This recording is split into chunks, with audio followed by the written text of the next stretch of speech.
कल ये राहुल गांधी जी का मैंने स्टेटमेंट सुना। चीन के लिए प्रधानमंत्री क्यों नहीं बोलते, चीन के लिए नहीं बोलते, चीन के लिए नहीं बोलते। अब ये उनके सीनियर लोग हैं, उनका कोई ट्यूशन व्यूशन भी नहीं रखते। मान कैसे बोलना चाहिए, क्या बोलना चाहिए, कुछ बोलते ही रहते हैं। मगर आपने जब चीन की लड़ाई समाप्त हुई तब क्या किया? चीन की लड़ाई समाप्त हुई तब हमारा 38,000 वर्ग किलोमीटर हिस्सा चीन को अक्साई चीन का देने का काम कांग्रेस पार्टी और आपके नाना जवाहरलाल नेहरू ने किया था।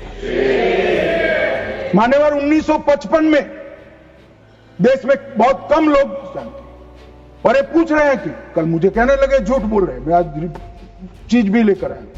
मैं selected works of Jawaharlal Nehru series volume 29 पृष्ठ 231 पढ़ रहा हूं, जो नेहरू जी ने स्वयं संकलन करा। इसके लेखक जवाहरलाल नेहरू स्वयं है।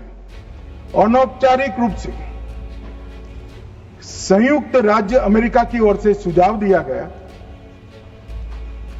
कि चीन को संयुक्त राष्ट्र से तो संबंध किया जाए, यूएन में उसको मेंबरशिप दी जाए, परंतु उसको सुरक्षा परिषद में नहीं और उसकी जगह भारत को देना चाहिए।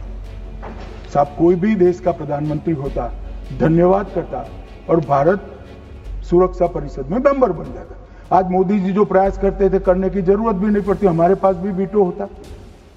परंतु इन्होंने क्या कहा, हम स्वीकार नहीं कर सकते।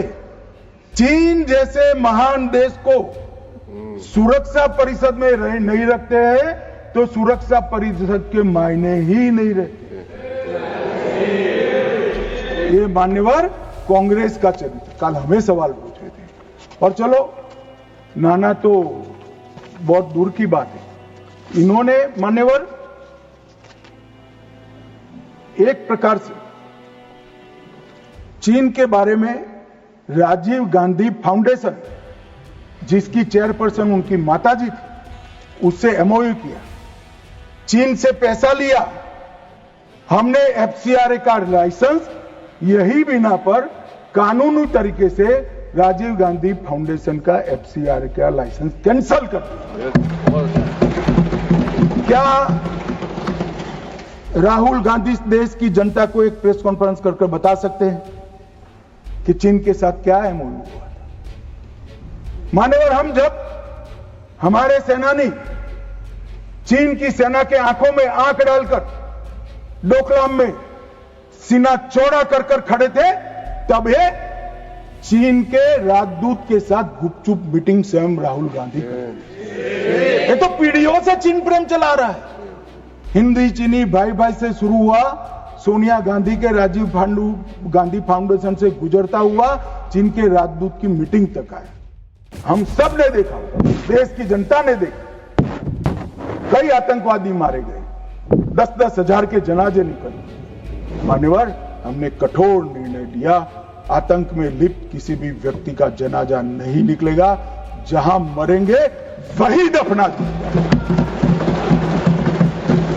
और मान्यवर, इस वक्त कांग्रेस पार्टी ने विरोध किया था, फारूक अब्दुल्ला जी की पार्टी ने विरोध किया था। आतंकी समर्थन को चूर चूर कर नौकरियों से निकाला गया, पासपोर्ट और गवर्नमेंट कॉन्ट्रैक्ट के हेतु इनको अघोषित किया गया। 75 पाकिस्तानी समर्थक सरकारी कर्मचारियों को ड्यू लीगल प्रोसेस से बर्खास्त करा दिया गया। बार काउंसिल सस्पेंड कर भारत के संविधान को मानने वाली बार काउंसिल प्रस्तावित की गई। यूएपीए अदालतों की स्थापना हुई और लगभग मई 22 से लेकर मई 25 तक 2267 प्रकरण यूएपीए के दर्ज हुए। इनकी पूरी टेरर फाइनेंस की इकोसिस्टम को ध्वंस किया। एनआईए और ईडी ने बहुत अच्छी कार्रवाई की, कई एसओपी बनाई गई और 347 संपत्तियों को जब्त कर दिया। एक और जमात इस्लामी और ऐसे संगठनों को हमने बंद करने का काम किया और दूसरी ओर मान्यवर इनकी इकोसिस्टम को भी हमने समाप्त कर दिया। मैं आज इस सदन के रिकॉर्ड के लिए बैन किए हुए संगठनों का लिस्ट पढ़ना चाहता हूं। द रेजिस्टेंस फ्रंट TRF जिसने घटना करी थी, People's Anti Fascist Front, Tehreek ul Mujahideen, Jamaat ul Mujahideen, Jammu Kashmir Ghaznavi Force, Khalistan Tiger Force, हिब्ज ul Tahrir, Jamaat Islami, Jammu Kashmir Liberation Front, Jammu Kashmir Democratic Freedom Party, Muslim League Jammu Kashmir, Tehreek Hurriyat, Muslim Conference Sumji Group, Jammu Kashmir National Front, Jammu Kashmir People Front League, Jammu Kashmir People's League, Jammu Kashmir Ittihad Musalman Awami Action Committee, और इसके साथ साथ सिख फॉर जस्टिस और PFI को भी हमने बैन कर दिया। और मान्यवर, परिणाम क्या हुआ? परिणाम ये हुआ 2010 में 10 से 15 की एवरेज ऑर्गेनाइज टाउन प्लिटिंग, हमने भी दृश्य देखे हुए जो समय कपूर ने चिंता की थी, छोटी छोटी बच्चियां पथराव करती थी, 2564 सालाना होते थे, 2564 पथराव की घटना हुई। 2024 के बाद एक भी घटना नहीं हुई। ऑर्गेनाइज हड़ताल जिसका वो लोग ऐलान करते थे, पाकिस्तान के बैठे हुए हुर्रियत के आका सालाना 132 दिन घाटी बंद रखते थे, 3 साल से एक भी हड़ताल का ऐलान नहीं हुआ है, हिम्मत नहीं है। टाउन पेल्टिंग में नागरिकों की मृत्यु, 112 नागरिक मारे जाते थे, अब 0 मारे जाते हैं। सिक्योरिटी फोर्स का इंजर्ड, साल में 6235 सिक्योरिटी फोर्सेस इंजर्ड होती थी, अब 0 हो गई। मान्यवर, इसके साथ साथ ये पूछ रहे थे, अभी वो शिवसेना की सदस्य भी पूछ रहे, क्या आतंकवाद समाप्त हो गया? इतनी गहरी जड़ें कांग्रेस ने डाली है, समाप्त होने में बहुत देर लगी। हमारा प्रयास है जल्द से जल्द, परंतु मान्यवर, आंकड़े में कहना चाहता हूं, समाप्ति के कगार पर है। आपको पसंद नहीं आएगा मगर समाप्ति के कगार पर।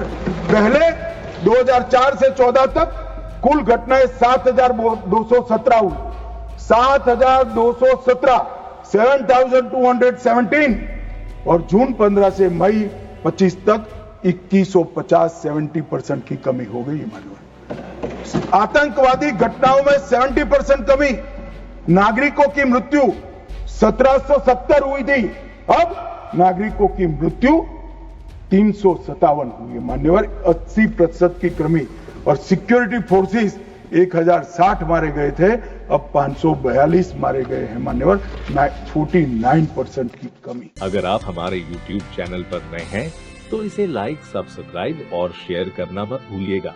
साथ ही बेल आइकन को भी दबाएं ताकि आपको हमारी नई वीडियो की नोटिफिकेशन मिलती रहे।